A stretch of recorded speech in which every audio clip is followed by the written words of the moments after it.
Hello, Yeah. everybody. Welcome to the Without Context podcast, episode 14. This is your seemingly usual trio now of Anxiety Lasagna, Decavolty, and myself, SharkyHat. And today we have a rather fun episode for all you equally middle aged people like we are. You could have just said 90s kids, 90s 80s, kids. like Could have late said 80s, 90s early kids. 90s You It, kids. didn't have to say middle age. okay, Middle yeah, age that's in a decade. yeah, that's fair. So all you 90s kids, unless you're played the PlayStation or the Sega Saturn. Today we're talking about the N64 I because played all of the above. that is I think the system that Haley had that she wanted to really talk about. So It's Haley It's month. Haley Month!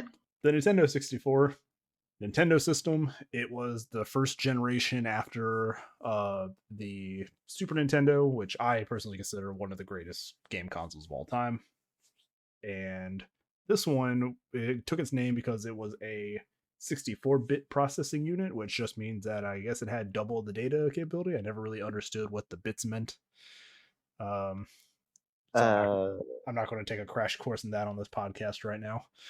But The bigger number is better. the bigger Is number the is selling better point. because I believe the Super Nintendo was a 16 or a 32-bit. It was one of the two of The them. PlayStation was a 32-bit. Super Nintendo, I think, was a 16. Yeah, the I think Super that's where we Nintendo was get 16. I think that's where we get 16-bit graphics from. So Yeah. It's been going up in increments of like 4 for like decades. yeah.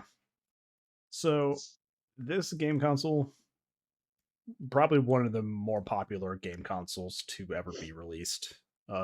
This one came out at a weird time where like Sony was doing CDs. This one still did cartridges.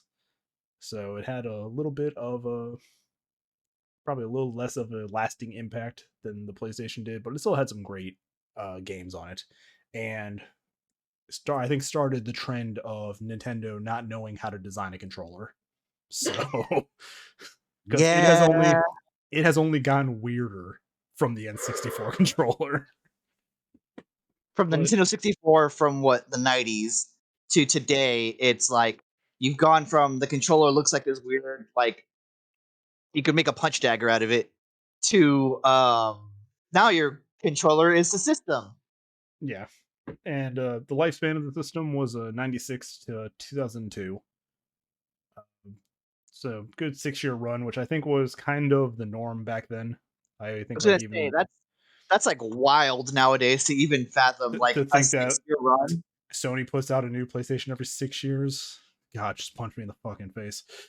Like, We'd be on like PlayStation 20 by now. but I think that also comes back to something we've talked about in a previous episode where they can keep patching stuff and adding content, so these lifespans can last longer. I mean, a system like this, you couldn't patch, you couldn't downloadable content stuff, so you had to give it a reasonable lifespan. But after a certain amount of time, it's like, hey, we need something new.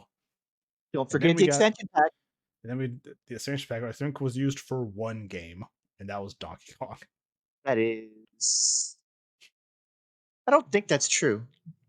Oh, It the might have little been thing you had to put into the the center of the the little console? red console. Yeah, no, that's.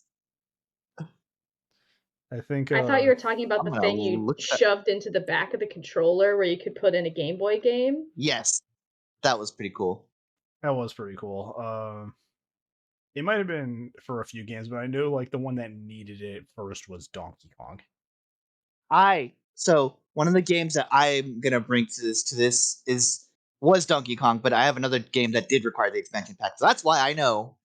Okay, but some I guess like brief shout outs for games on this because I think it probably won't be one that this group plays, but like this is where we really started getting like first person shooters also. Like Goldeneye came out and like it if you had an N64 and you had like kids in the neighborhood that you were friends with, everybody played this game. Like Goldeneye was the like first party game, and then we got Smash Brothers, which I guess changed everything in terms of Nintendo's like fighting game popularity. But we will start as always with ladies first. So Haley, what Oh. N64 games did you love? Okay, so I'm gonna just say a broad category for the first one because I feel it's really impossible to pick just one that I felt was like the most influential for me.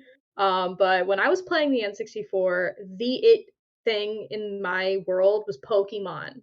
Yeah. So I had almost every single Pokemon game for the N64 because my parents were very strict about what sort of content I was allowed to consume as a child. So everything had to be rated E. Like they were even squirrely about like E10 plus when that came out. And so I had like Pokemon Stadium 1 and 2, Puzzle Pokemon Stadium League. was great. It was such a diverse game. Like my sister did not like Pokemon, like does not like Pokemon. She's a year older than me. And she would play Pokemon Stadium with me because one, she would try and beat me in Pokemon battles, which she couldn't because she didn't know how type advantages worked. So I just got to cream her. But you could go to the mini game island and she would cream me at most of the mini games. Um, It did have very Puzzle like League. Go Ahead. Mario Party style like mini games. Very out there There mini games.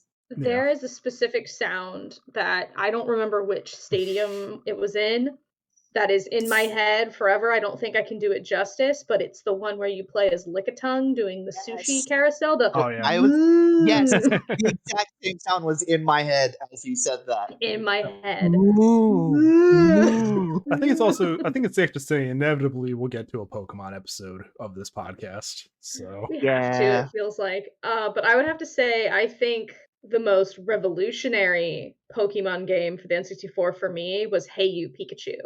Because that yes. had an attachment that added a microphone where you could talk to Pikachu.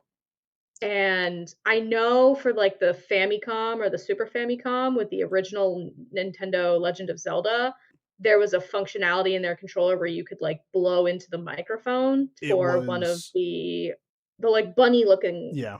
critters. It was But that didn't come to America from what I yeah, understand. that's the Japanese Famicom, the one that actually has like the controllers like soldered to the system, so you can't like it was just Hmm. you couldn't unplug them. It was just there on the system, and yeah, it had built-in microphones, and a lot of games utilized it. So Yeah. For some So reason. with the N64, when it was like you plug in this microphone and you can go, "Hey Pikachu," and Pikachu would respond to you. It took the one like the thing that I'd wanted for Pokemon games on my Game Boy Color. I can talk to Pikachu now.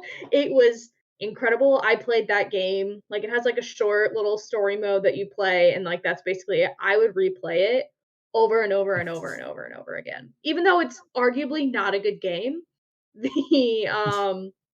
The microphone, obviously, because it was such new tech, like didn't work most of the time. Like you would yeah, try and say something to Pikachu, and he'd just like look at you and do the wrong thing, and it was very frustrating. Um, but I still just remember that sticking out. I was like, "This is the future," and it kind of was the future because now with some of the Pokemon games, you can do stuff with like voice or you like blow or something. I haven't played a handheld Pokemon game since I Sapphire and I Ruby. think the 3DS had that. Like they had like you could like bring your Pokemon up and like do like the petting motion with like the stylus and Hmm. like all this other stuff. So Good metal Pokemon who I'm petting for some reason who is really into this. good Totodile, Yeah, best water and starter.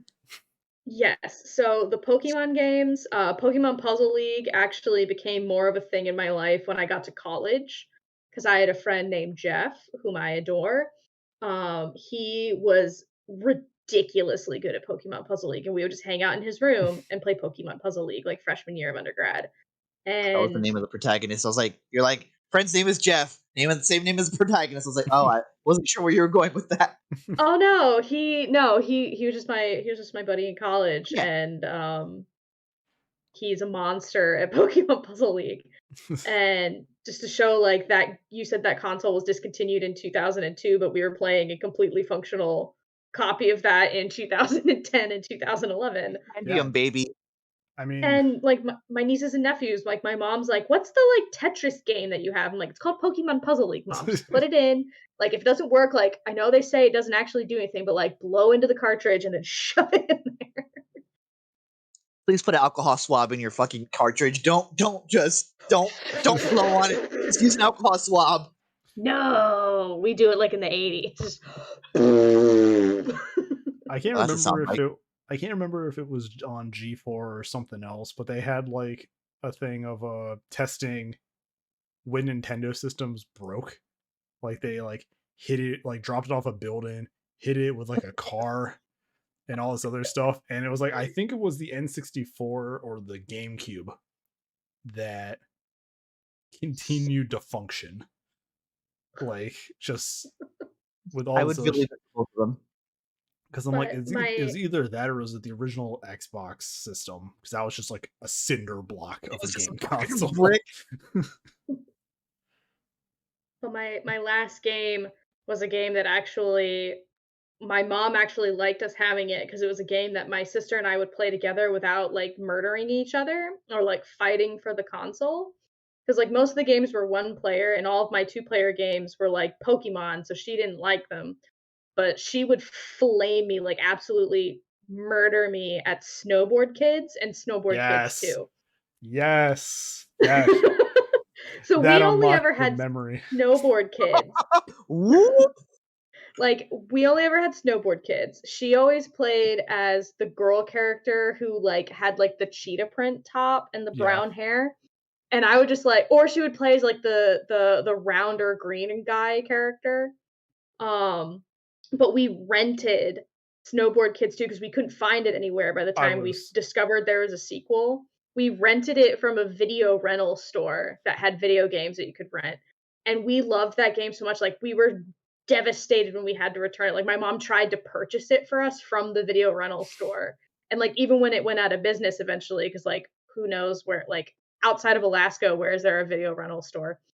It had already sold by the time my mom like thought to try and buy it for us. But Snowboard Kids. I was just about to say I have that same memory walking into a Blockbuster's around the corner from my house, finding Snowboard Kids and like a weekend just playing through it. And then like I think that's what started my like when I got a PS2, like SSX Tricky was just like the next game that followed it. And Wave Runner. can't wait for the PS2 episode where I can just gush Oh about my SSX gosh. Tricky. I used to steal from Blockbusters, and that was 20 years ago, so they can't convict me on it. Yeah. If it's a Because it's- chain, it's free reign. Yeah. Yep. Geez, for legal reasons, that is a joke. Dude, Snowboard Kids though. It's like It was so fun. Like, you could just play it over and over and over, and it never stopped being fun. and it Mhm. It's had like like you could learn how to do the tricks. yeah. You get different snowboards. You could customize the snowboards. Like, There was And it had there was the multiplayer mode had like the Mario Kart like power ups too, Sp- like you could throw stuff at like people. oh What were you saying yeah, about because there was like the snowman one was horrible. thinking of some of the games that I've Or like the parachute. enjoyed, but it wasn't the one I was thinking of. It's a completely different one, and I'll get to that in a second. All right. But yeah, Snowboard Kids, very formative game of my childhood. Because like other than that, you just had like your classic ones, which I'm sure we'll go over. But yeah, Snowboard Kids was something me and my sister play a bunch. She was much better at it than me. To this day, she's better than me at racing games. Like, I get too stressed out playing racing games, so I just kind of don't make myself competitive so I don't feel bad when I lose a racing game. And it's You know all because of that, Snowboard Kids. You know that scene in Ratatouille where he eats the food and like brings back to like childhood because it's like the exact same Oh. way his like mom cooked it. That's what that Snowboard Kids like reference like brought me back to. It brought me back to like 12-year-old Dallas when I had hair, just playing N64. You said it, not us. Yeah, You're gonna start it's you're gonna start seeing me exciting. like this more often. Like I've just given up. Like you can tell where it's Oh starting to. no! So you're just Oh, I'm this now. Every like You're 2 gonna have days I a gotta shave my killer head. Mr. Clean cosplay next time you go to a con. Mr. Clean, but like rugged. I'm gonna just Love get child of jacked. Mr. Clean and the Brawny Man.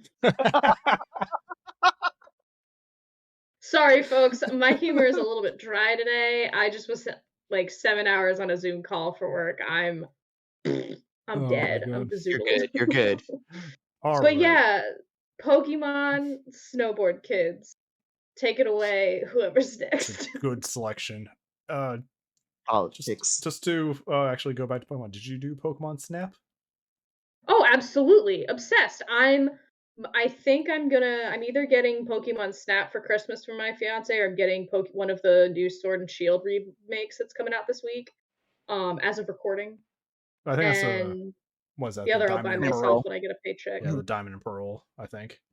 Yeah, because Gen 4 is pretty solid. haven't You'd like it. played any of those ones because I stopped at Ruby and Sapphire in the handhelds because my mom's like, "You're too old for video games."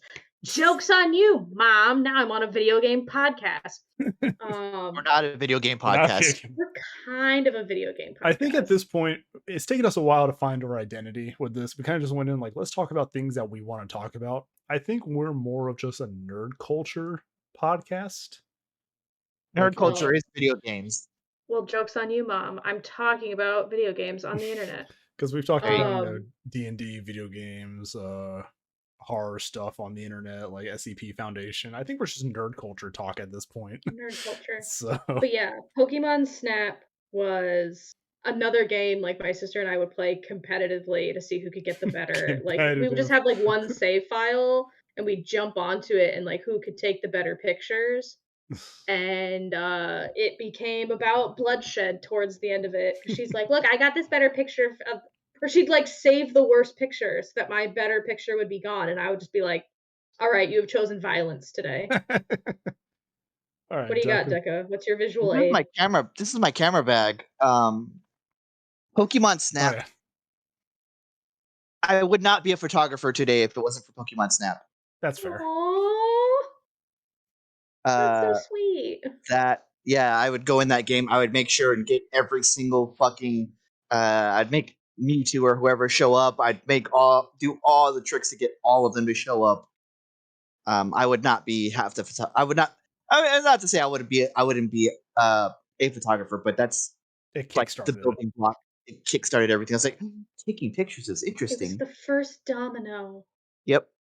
The moment Deca hit a Charmander and the moment Deca hit a Charmander into a pit of lava, he's like, I wanted to be a photographer.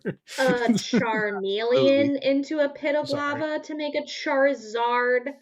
Duh. Only evolution worked that way. That was absolutely like that is so dominating of like 8-year-old me playing with Pokemon Snap, going up to like I'm a photographer going to a con this weekend as of recording. But you talked about Pokemon Snap, Deca. What other games? All right, so Pokemon Snap, of course, everyone has played it here. Most those the 90s kids who went to the Blockbuster and were able to print out the little fucking stickers. They had the kiosk, yes. I remember that. Oh god, did that shit on my home computer. On my home computer. It's like the size of a thumbnail. It was literally a thumbnail back then. If I had thought ahead, in this closet to my immediate left, which also houses my wedding dress, is the stickers I've printed from my Pokemon Snap game from the late 90s in a box. Still have them with 2 mint condition original Game Boys. My pride's a joy. Wait, I'm the bricks? I'm this close to being like, go pull those out right now. No, they are at the bottom of like 6 bins. It would take me an hour to get to them. Are you talking about like the brick Game Boy? I have one that's red and I have one that's green. The colors. Okay, so you have the colors. Like the original Game Boy is like the brick size, like gray one. They're brick size. They're just colored, but they're the size of like a construction brick. The plastic's just colored. They're so proud. I mean, the Game Boy Color was kind of big, but like the original. No, it's not a Game Boy Color because I used to have the special edition Gold Silver when Pokemon Gold and Silver came out. That was like the duochrome.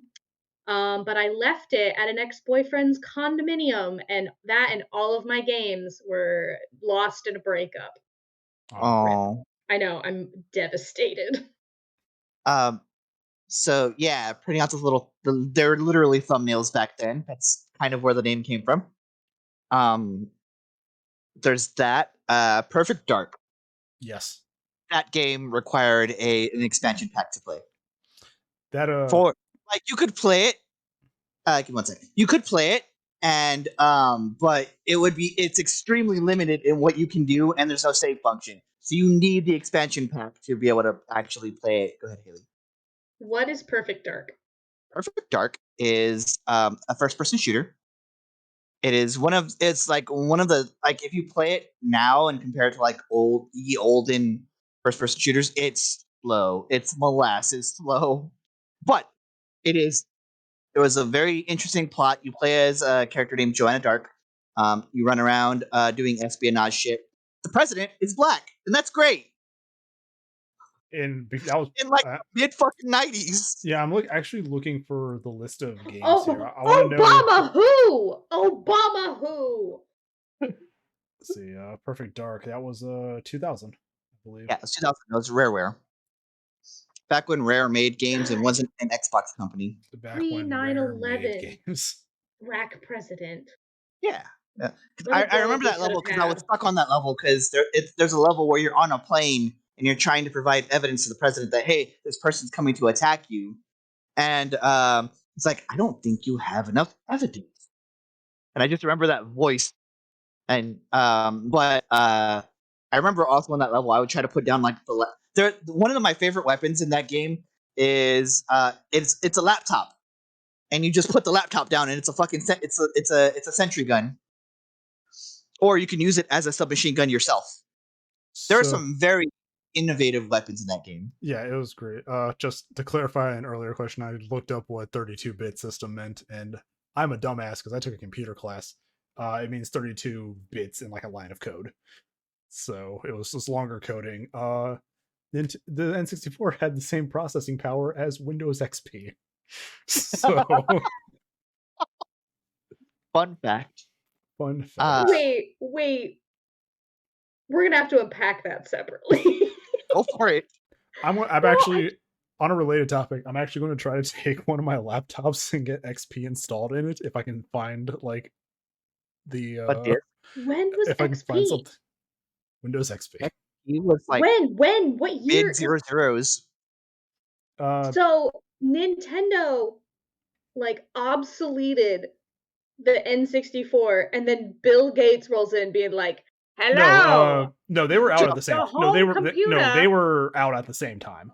Like, it just means that as a system, it had Windows XP was 2001. Yeah.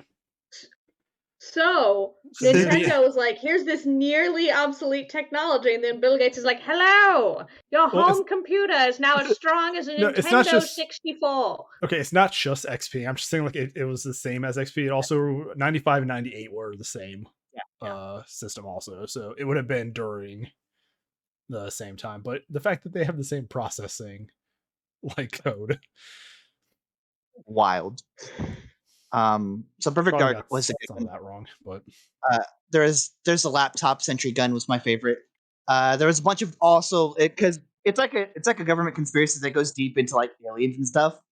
And so another weapon was like a sniper rifle, but when you look through the scope, it's like heat vision or like thermal vision, and you can actually shoot people through walls. And that was like the most busted shit ever. When I would play with my brothers, they're like, "What are you doing?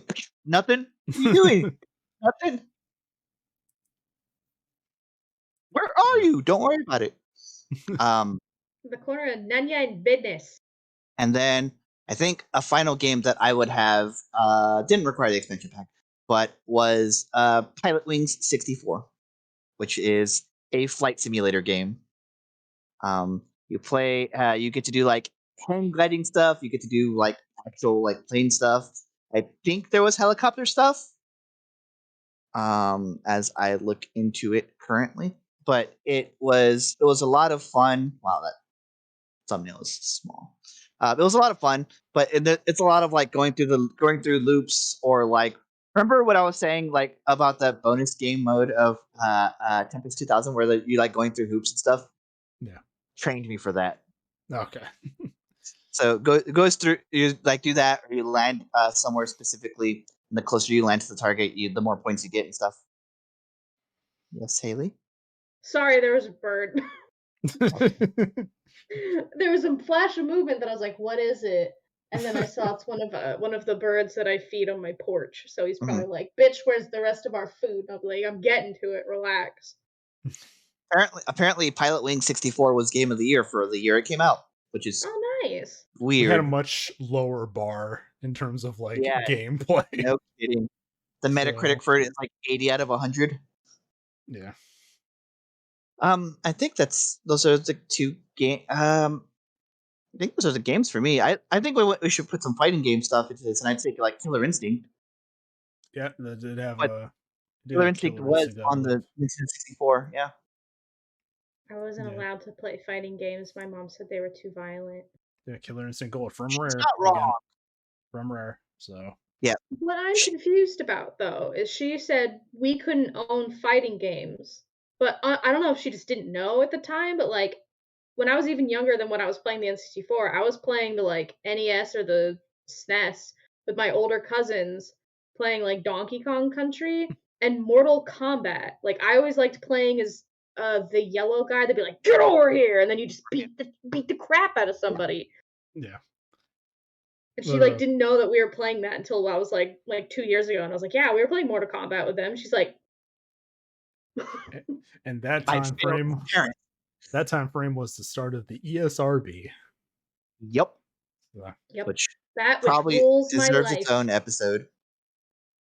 Like there's gonna be points in this podcast where it's like we go into an episode and it's like I'm gonna have to like research and like write out like an outline of stuff, like if we would talk about it, even if just like in a semi like informative sense. So I think in general, my favorite thing about the Nintendo 64 is that it had a solid like generalized like it had a bunch of they weren't the best in like class in their genres of the games, but like they had some really solid like stuff. yeah, Fuck, I forgot Diddy Kong Racing. yes, Diddy Kong Yes. Racing. But yeah, and if I continue to go on, I'm just gonna randomly name another game like that. So I think I'm good here. Yeah, so But Diddy Kong Racing is very good. yeah, Diddy Kong Racing is very fun, and I think that did the whole like not just racing carts, but it also gave you like carts, planes in one of the like areas, so it gave you some variety in that too. But you're right, it did kind of have a library of games that covered like every spectrum. If you wanted to play fighting games, you play Killer Instinct. If you want to play a racing game, you play Diddy Kong Racing. Yeah, you had racing games, you had sports games. It was really the start of like the console first person shooter. I mean, Doom 64, Duke Nukem, Goldeneye, Perfect Dark, like all of those were on it. And it also like started a lot of like other things like yeah, it started a bunch of like franchises on it. Like this was the start of Smash Brothers. This was the starting point of baby. This was the start of like 3D Mario games. Like Mario 64 was the first Mario game to do the system that is still being done in Mario games. God, looking back, is that game ugly? We'd be God, remiss, is that game ugly? we'd be remiss and we'd probably be called losers in our comments if we don't talk about Legend of Zelda. I personally don't know what's so great about it. Majora's Mask I have a controversial opinion about the like Ocarina of Time and Majora's Mask Zelda games. I think they're boring and I think they're dumb. Like, flame me, whatever. I think Ocarina of Time, I will give them a break on because like that was their first foray into 3D Zeldas. They kind of had to like translate what they were doing in like the handhelds into a 3D space. So like I'll forgive them for that. And like, sure, Majora's Mask like broke a little bit of the mold for it by like having it take place like outside of Hyrule or whatever. I just think those games are so tonally different than like any of the other Zelda games that came before it that they don't align with like the natural flow of how things were, at least for me. And like that's a very controversial opinion. I think with Ocarina of Time, they wanted to do a lot for the story, but the limitations on it gave you just a lot of empty space. Like that's the thing, like it feels empty when you're just like kind of running when you're running around from dungeon to dungeon. There's just not a lot to do. But you go to like the handheld ones from the Game Boy and the Game Boy Color to the Nintendo and Super Nintendo one, while you're going between them, all the enemies are there. Like you'll pop up to an enemy once in a while, but it just feels like you're just moving from place to place a lot of the time.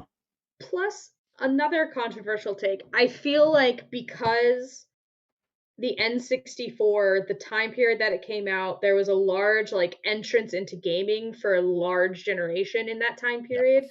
So Ocarina of Time and Majora's Mask were their first forays into the Legend of Zelda franchise. Hot take over here in Anxiety Lasagna Land. I think that has done a disservice to the Legend of Zelda franchise as a whole, because now you have this whole group of gamers that are like, where are the gritty Zeldas? And I'm like, Zelda's not meant to be gritty. It's not a gritty game. At its core, it's about exploration, like the joy of exploration. Like, why does that have to be gritty? Like, Twilight Princess is arguably a garbage game because they tried to go gritty because everybody was mad about Wind Waker. So they're like, fine, here's your gritty Zelda. And I hated it. That was just I hated Twilight Princess. I will say it's garbagey, but then Skyward Sword's garbagey too. So like, Twilight Princess I was just think that Nintendo's furry phase, so we can forgive that. So. I feel like because of like Ocarina of Time and Majora's Mask overall like have done a disservice because that was people's entry point. They don't get the like whimsy of the earlier games and a lot of the handhelds, and then they expect that like grittier thing moving forward, and then they're just gonna bitch about all the Zelda games because it's like Ocarina of Time was the best one. I'm like, no, it's not. 100%. It's not. It's that thing that we have at times, nostalgia goggles. It's like we grew up playing this game. It's like that with Ocarina. It's like that with Final Fantasy VII. It's like that with a bunch of stuff where they're okay games, but nothing about them stands out to me. Like if you were to, it's like even on the PlayStation 1, Final Fantasy VII is not the best Final Fantasy. Like my favorite Final Fantasy is 8, but even I know that one's story is garbage near the end. But it's like objectively, it's like I think even if you love Final Fantasy VII, like the best one on the PS1 is probably 9, because that feels the most Final Fantasy. Like even down to the characters. So it's just like this thing where it's like, oh, I played Ocarina of Time when I first got into 3D gaming, and I was exploring all these dungeons, and I was like, well, there wasn't a lot going on. Like, and then it's like, oh, I grew up playing Final Fantasy VII. I was like, that was when you were in your edgy phase. That's why you like that one. When you grow up from your edgy phase, everyone does it at some point. You grow up from your edgy phase, you start playing Final Fantasy IX, you realize that one objectively has better mechanics, objectively has the better combat system. But same on a brief tangent before we get back to 64. Yes. It's the same thing that Haley points out. It's like people think FF7 is like, because there's like FF7's our favorite game, it's like one of the best. Look at all the current console like numbered Final Fantasy games. They're trying to follow that same aesthetic, and a lot of the times they just come out funny. Like the preview for 16, where like just an edgy guy yelling at chaos and everything, and I'm like, this is just trying to take that energy you think you want from 7, and it's making it look so dumb. It's doing a disservice to its own franchise. Bring back classic fantasy, crystals, airships. Just crystals, airships, a guy named Sid, a woman named Sid, non-binary person named Sid. Do it. We need a non-binary Sid. I know that from Kingdom Hearts, but that's its own fucking episode. So, I am not going to be in that episode. I'll tell you right now. I'll be all over it. We're going to end that tangent until a future episode because the comments are probably already furiously typing essays towards Come us. at me, bro. I don't care. At us. So I got this system, I think, on Christmas the year after it came out. So I don't think my family was able to get it the year it did. But I know my friend in my neighborhood had it, so I'd always play it at his house. And this was the time, like, I had just recently gotten, like, a PlayStation, so I was kind of going back and forth between the two. And, you know, I hit the normal stuff. Mario Kart, Kirby, Kirby 64. Well, I never played a Kirby game. They're interesting. Yeah. Kirby games are very interesting. I know. But then you had like the classics, Banjo-Kazooie. Good game. Gex, Enter the Gecko. I played that on PlayStation. It's much different. The ones that I kept playing the most of, aside from Snowboard Kids whenever we rented it, the goddamn Army Men game. Oh, I remember the Army Men game. There was a game that was like the toy army men, the green toy army men's, but it was like them against like a tan army man army, and it was like an actual like war. Yep. And it This was is like everything I ever did when I was like 3. So like Army Men, Sarge's Heroes, and Sarge's Heroes 2 were the two that I played. And it's just like thinking back to them, I'm like, these are the dumbest fucking games I've ever seen in my life. Like I was looking at screenshots and I was like, I played this shit. Like if you look at the artwork, you see all of them are green except for the woman who's like she's low normal. cut. She's normal skin tone with I think like blue hair. Yep. And like a green like halter top and like pants. She has green hair. But yeah, all of them are they even still look kind of vaguely racially coded. Even though they're all green. But the one woman has the low cut top with the green hair, ponytail. But you know, what could we expect out of 3DO, which I actually don't think is around anymore. I'm gonna just show Haley the image. Yeah, show Haley that. God, I don't want to see it. I could live without it. But going from what the hell? I'll post an image up here of what she's seen. But I think the game on N64 that really stuck with me, because at the time I was a huge fan of it. There was, if I remember correctly, the WCW games, the wrestling games. It was like the most primitive wrestling game where it's like directional button, but like direction and a button will do one move. And so you have like 8 moves total. It's very rock, paper, scissors too. Like this move beats this move. And if you grapple, you beat this move. But the thing that it's going with like, this was back when WCW was still around. And it's just so funny because they're the only wrestling games, I think. No, there was some WWF. WWF No Mercy was the game for me. No Mercy. Oh, right. That was before the lawsuit, right? Yeah, that was before the lawsuit. See, I know the other side of the lawsuit because my background is in environmental science. But so yeah, the wrestling games, because once those started coming out on PS4, PS2, you know, the SmackDown versus Raw, like 2007, 2008, like those kind of games where you can make a wrestler, and for some reason they had Super Saiyan hair in the character creation menu. Yep. But my favorite game, I have a game that is my favorite game and a game that I just couldn't stop playing for some reason. My favorite game on this was Tony Hawk's Pro Skater 2. Good game. Roses are red, violets are blue. Tony Hawk Pro Skater 2. So I had that for this had this had 1, 2, and 3, and I think 1 and 2 were the ones that I played a lot. And then I started playing them on PlayStation when they came out on PlayStation. Was Tony Hawk Pro Skater 2 the one that like technically violates the Geneva Convention?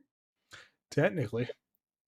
Yeah, because they have that pitfall trap that is technically a violation of the Geneva Convention. You can make a course, and there was a spike like spear trap that you could fall into. I think Polygon made a video about it. That was always included on every one of the parks me and my friends made. We do it between like 2 half pipe transfers, so if you fucked up, you just fell into the pit. Not into the pit. Reporting you and your friend to The Hague right now. But the Tony Hawk Pro Skater game, like that, like kickstarted everything. That got me into like my brief like skateboarding phase where I was actually like trying to skateboard. It introduced me to like a bunch of good bands. I mean, I still play Superman to this day. Yep. Like Goldfinger, baby. Goldfinger. And it was just great. Like the Create a Park option was great. I think this one, Tony Hawk.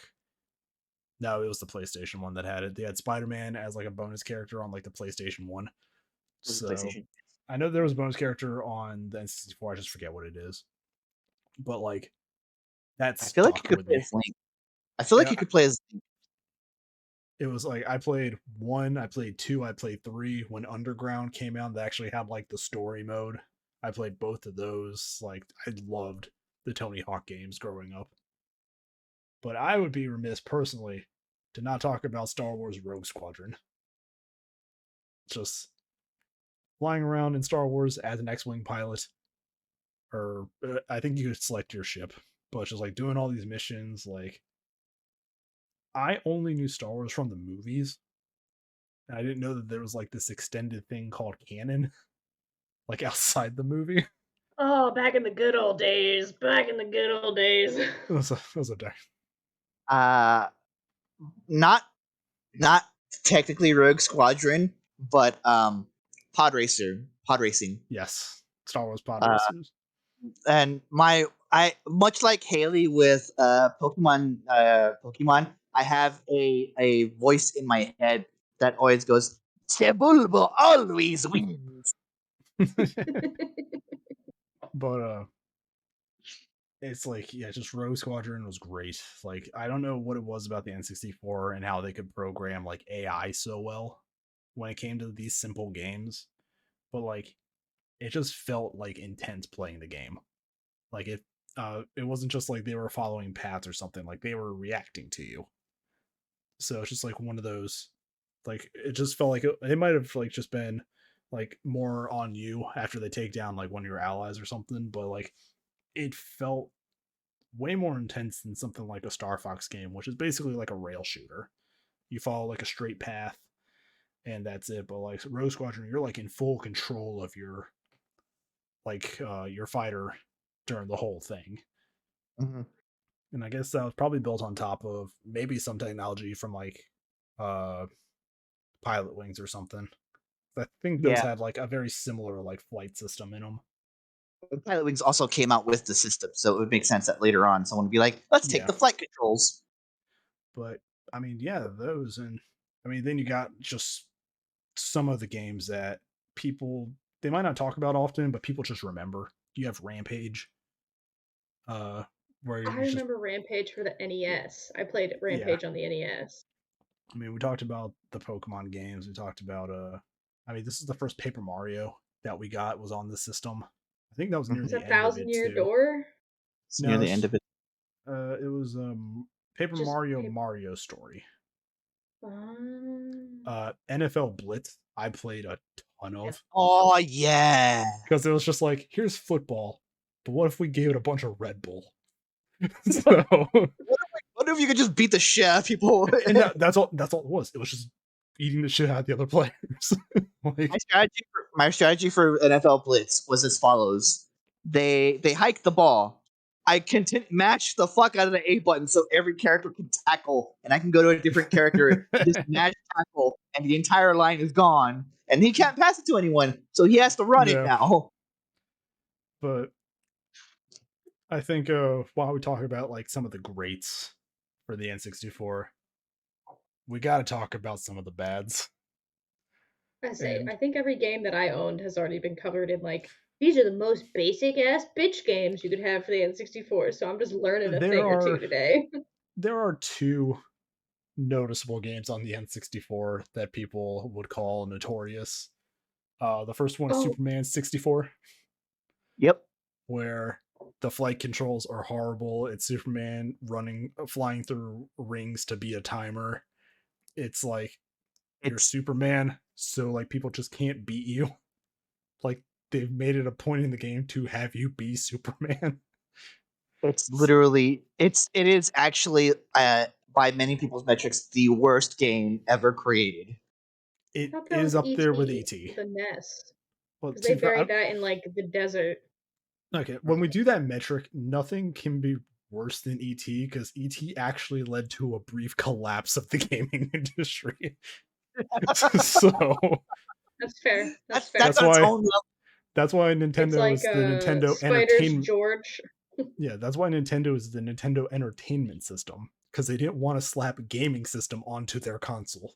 That's how bad ET fucked it up. They had to call it something else while keeping it the same thing.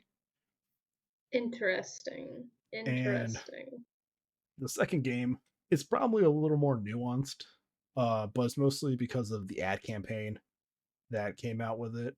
A game called Katana, which Don't think was it's it is a first person shooter that has like a story of time travel, and there's like a magical like katana and stuff, and it's like this whole supposed to be this whole epic thing, and it's from one of the Johns that made Doom, so it's half of the Doom creative team. So everybody had hopes for this. Boy, this could be its own episode. just shitty games we played. Basically, it was announced in 97. It came out in 2000, which was unheard of for an N64 era game. Like usually they'd announce it and it'd come out like the next year, or even like 6 months down the line.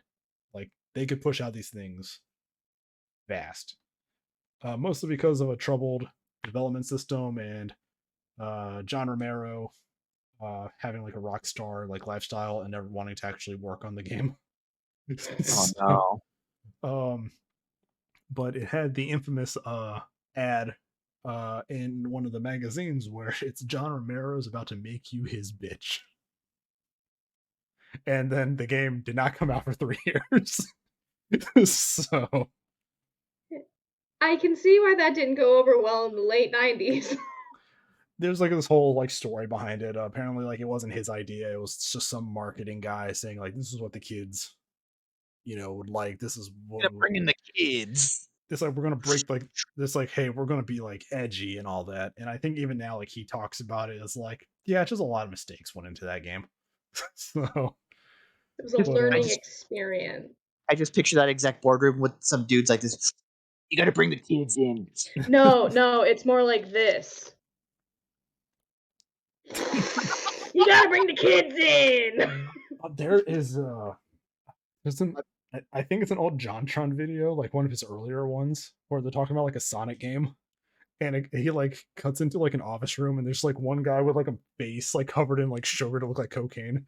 It's just like, what? He's like, guys, we need to make a new Sonic game, and it cuts to that guy, and he's like, what the fuck's a Sonic? The first and one and only time we talk about Hatsune Miku. That video by Hatsune Miku. Yeah, no kidding. Iconic video by iconic pop star Hatsune Miku. And then we have the thing is this system, like a lot of games, I think this was really the start of games not being completed. Like I think with Nintendo and Super Nintendo, it was completed but never released in like the US or like in another region. Like that's how it worked there. Like the games were finished eventually. I think N64 might be the first time we see like games announced but then then just straight out canceled instead of finished. I could be completely like pulling that out of my ass though. One of those games, unfortunately, Glover 2. Oh no! Our boy Glover never got his sequel. And what is a Glover? Glover is a glove mascot. He is just a white 5-fingered glove who had like a platforming game. Like roll around on a ball. This was definitely like that's the game. Was Katamari on the N64? No, that was a PlayStation 2 game. Wrong company, Shawnee. Wrong company. I think that's actually always. I think that might always have been strictly a PlayStation game until the Switch. So I think they might have released it onto the Switch like last year or the year before.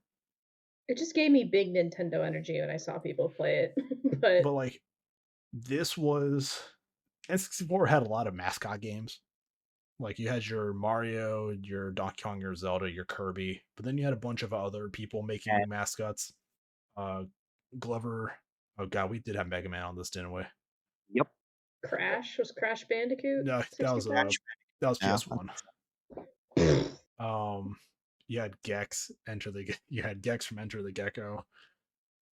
There was the Castlevania game on this, which was the first like start of like the 3D Castlevania games rather than the side-scrolling ones. So this system was really like a turning point for a lot of franchises and Nintendo's like game design choices moving forward.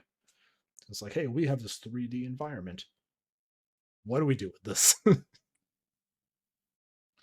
But yeah, it is a system of good memories. I do remember like really enjoying this game. I hated the controller. It just Oh, I Yeah. liked the controller. this was the controller that started like the gross ads of like the blisters and everything like on the thumb from like the thumbstick.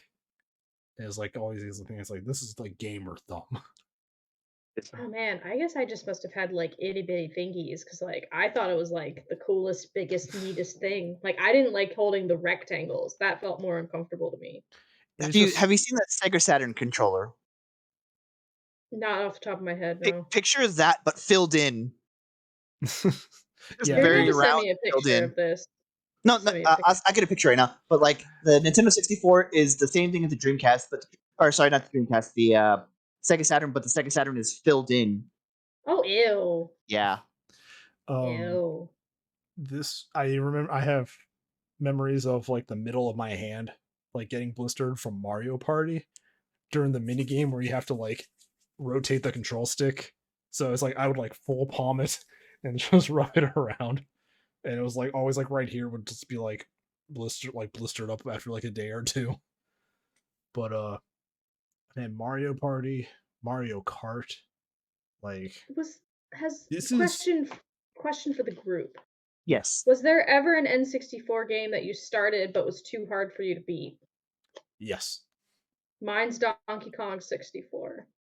It's there. I could not beat the original Donkey Kong game, and I had to stop playing the game. Mine is a game called Buck Bumble.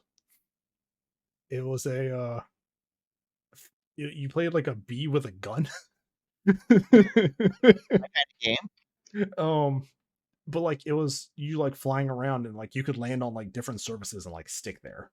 But it was like you versus a bunch of like other bugs that are like trying to attack your hive. And I could never get past the second level. Oh no. Mostly because I didn't know where to go or what to do. I don't think it gave you objectives. Nice. So but I just remember it's like the plot is ridiculous too. It's just like the year is 2010, and as a result of a chemical spill in London, the insects in the surrounding area have mutated. How this bee gets cybernetic implants and a gun, I do not know. But you had to fight against like evil mantises. It was hard What as about you, shit. Deca? There was a game, but it was a PlayStation game, so we'll have to wait for that. But I don't even think we're going to talk about that one, so I can talk about it. It was the Simpsons wrestling. Oh yeah. That was on the PlayStation, so whatever. I was looking at it like I could have sworn that came out in the 64, but it didn't. Donkey Kong 64. Was Mhm. playing it as someone who had graduated from high school, and I was home because I got my wisdom teeth out and I couldn't do anything. So I was playing Donkey Kong 64 with a strategy guide up on my computer. And I was like, all right, I have to beat the original Donkey Kong, like X amount of levels of the OG Donkey Kong in order to like get this banana so I can progress in the game. Couldn't do it, have not picked up Donkey Kong 64 since, and that's been 11 years. The Donkey Kong games for me just I think have always been difficult. I think the only one I've gotten close to beating is the first one. But like those Like games are Donkey hard. Kong? Yeah. Like jump like Barrel Man Donkey Kong? No, the first on Super Nintendo, Donkey Kong Country. Oh yeah, really that hard. game was hard with the mine It's like carts. Nintendo came out the gate like punching you in the gut and then like pushing you over with their foot, and it's like you're weak. And it's like I just want to play your video games. Like, There was a You are game not allowed to that have was- fun until you get good. There was a Mega Man game that was like extremely difficult, and I can't remember which one it was. It wasn't X. It was one of the ones after that. was it one of Like, if it was I one of could like not the finish it. PlayStation ones? I think so. Like 'Cause again, those ones got like the weird camera angles and like all this other stuff Yeah. that started fucking with you. So but yeah, I think the Nintendo 64 games for me, I was able to complete the ones that I played. I think I beat Perfect Dark. I beat like Pokemon Stadium. I got the fucking super rare Mewtwo and all that, the Mew and all that good stuff. Nice. Yeah, I 100%. I'm not trying to be like a gamer, but like the games I You're played, being sweaty right now, Deca. I am being Well, sweaty for a different reason. my whole thing was like, 10, 11-year-old me playing Sure. these. Like, it was either I didn't finish them because we had to return them, or it was Okay, like Black that's Bumble fair. where it was like too hard. Like, I don't think I completed a lot of N64 games during that time because we only had them for a few days at the time, and that was back when I actually went outside and socialized. So Yeah, Pre-pandemic. N64 came out when I was 4. It was discontinued when I was 9 or 10.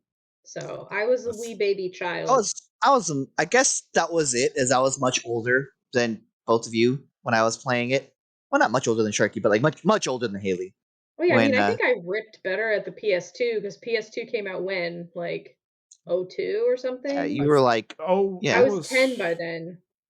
because I think PS1 was 96, I think.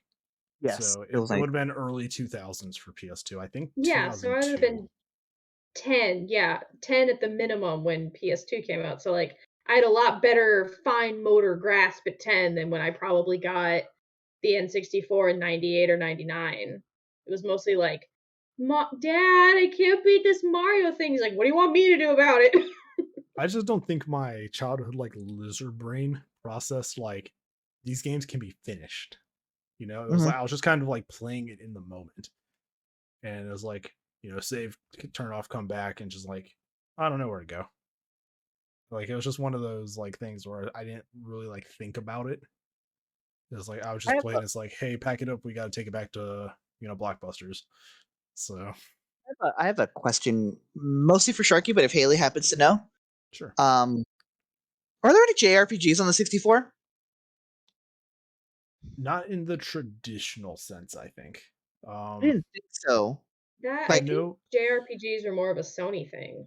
I think they started with discs more just because of the amount of content. I know there are games that had elements was it like a Mystic Quest 64? Quest 64, I think is the 64. that had RPG elements to it. Mhm. But It was thinking still about it, very overworld, beat the shit out of something. yeah, because I don't think we had a Final Fantasy game on the 64. For sure we didn't, because that was Um, already Sony's. I don't think we had a Breath of Fire game. I don't think we had a Secret of Mana. Like I just don't. No. Soul what's it, Soul Emblem or whatever? Fire Were all Emblem? those No, random I We don't did not think. have a Fire I don't Emblem think we boost. got a Fire. They missed a lot. Fire Emblem?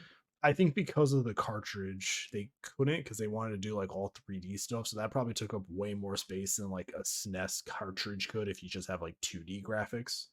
And a lot of those SNES graphics are just repeating patterns on a tile set. So it's like you can Very do a easy on the lot. RAM. You can do a lot more with that. Plus, it's not loading them all in at the same time. Like you'll probably load it in as you move the screen to actually It's like reveal a it. 20 by 20 block that you just continually reveal.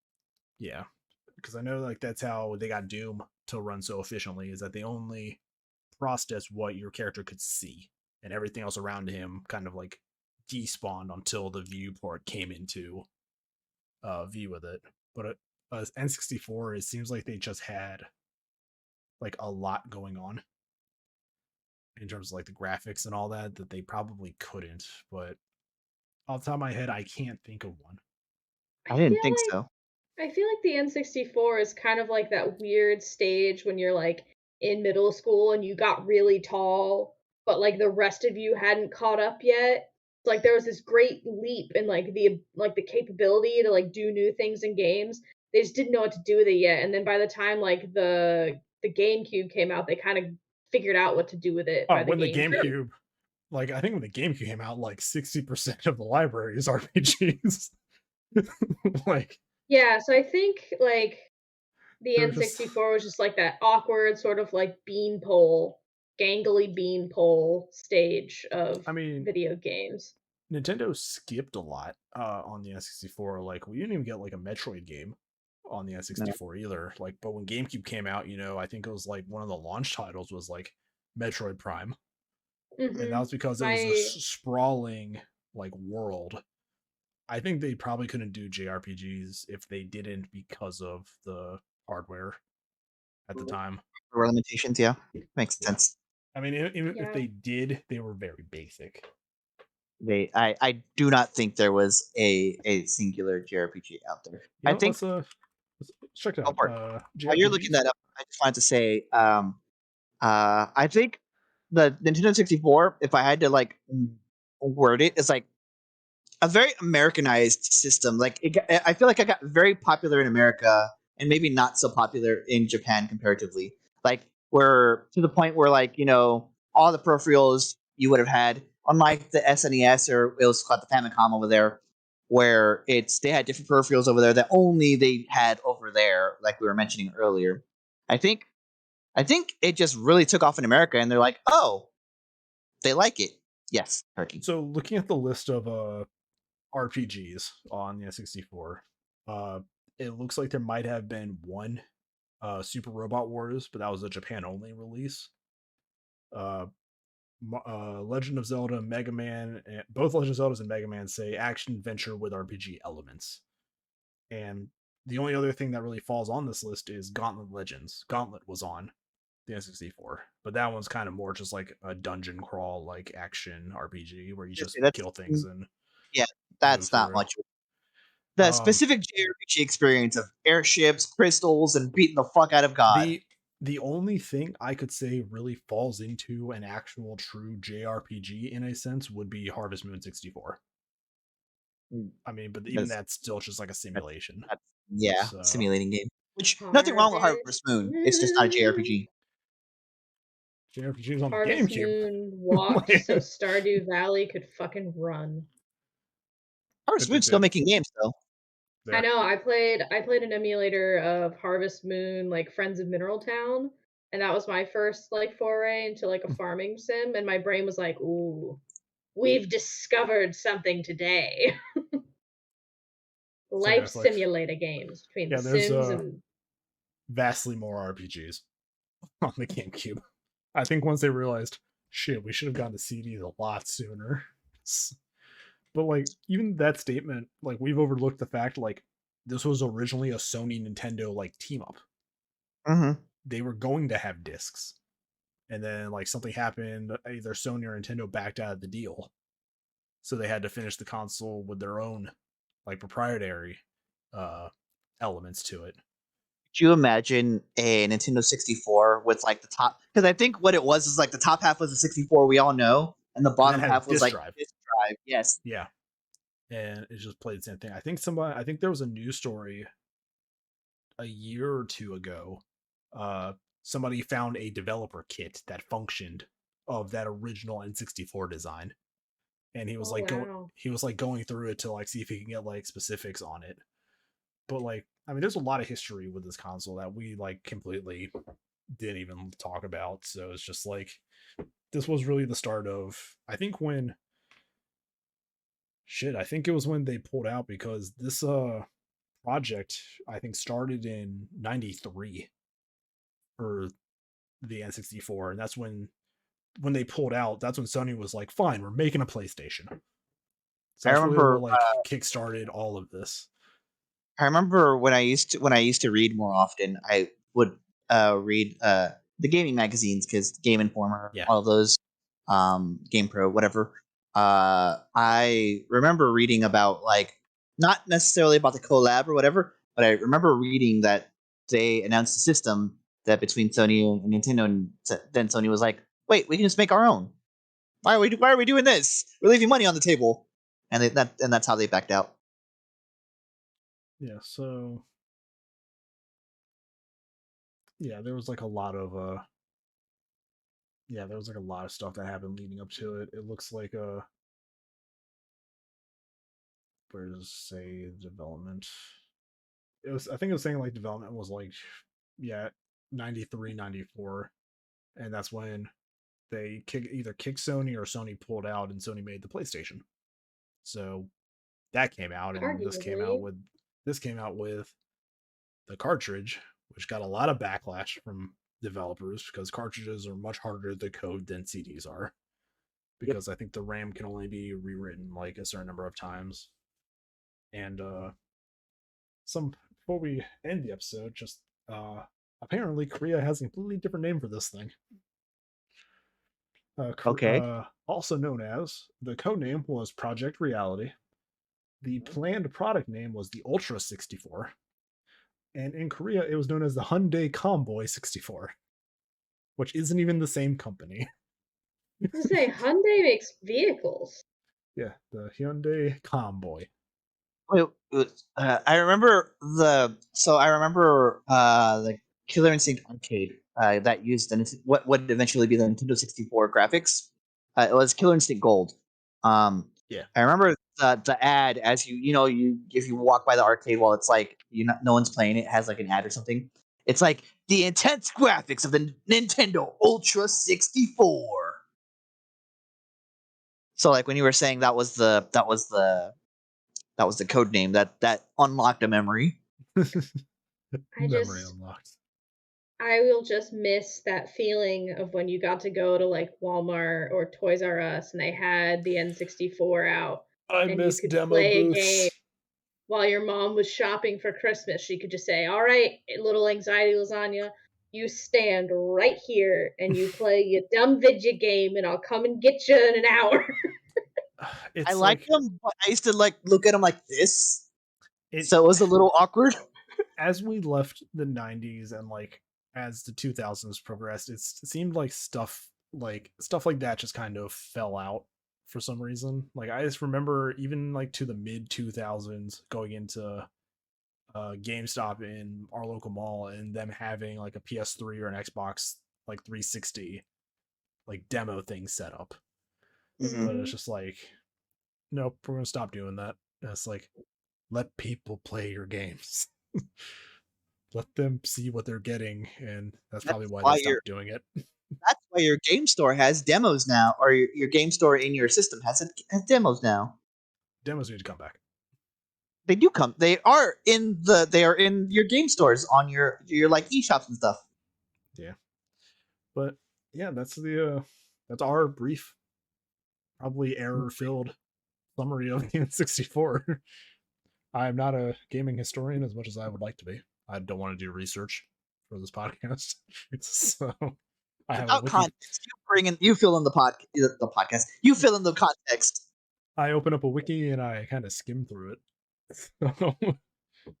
You'll find if you could probably see the reflection of the wiki through my glasses. You sometimes. don't come to our podcast for accurate information. You come to our podcast to have that moment between like that Sharky and I experienced together of the like being sucked back into your childhood of renting snowboard kids for Blockbuster. Yeah, and I mean, if we were to ever do like a deep dive series onto something like this, I would definitely like put in more like research time and actually have like an outline. The research to me. I'm good at research. So I know what I'm talking about. This is how good at research I am. This is my thesis. This is my literal thesis. You just keep a copy of that in your test drawer. This is my thesis with my line notes from my advisor. Of course I kept it. This is the most important document I've ever written in my life. Of course I just have a physical copy of it handy. How else am I supposed to annoy people with the fact that I've written a thesis if I can't just be like, "Oh, hey, have you read my thesis?" All right. Well, we got it in an episode. So thank you all for joining us on this episode of the Without Context podcast. Let us know in the comments what some of your favorite N64 games are, or if you never played it, I will personally shit talk every single one in the comments. If you haven't played N64, just like the video, I guess. Just something to interact with us. But as always, I am SharkyHat, and I was joined by Decavolty and AnxietyLasagna. And we will see you guys next week for my next episode, which I think we're going to need to figure out by next Friday. So, oh well. So thanks, guys, and we will see you later. Everybody. Ocarina of Time ain't shit.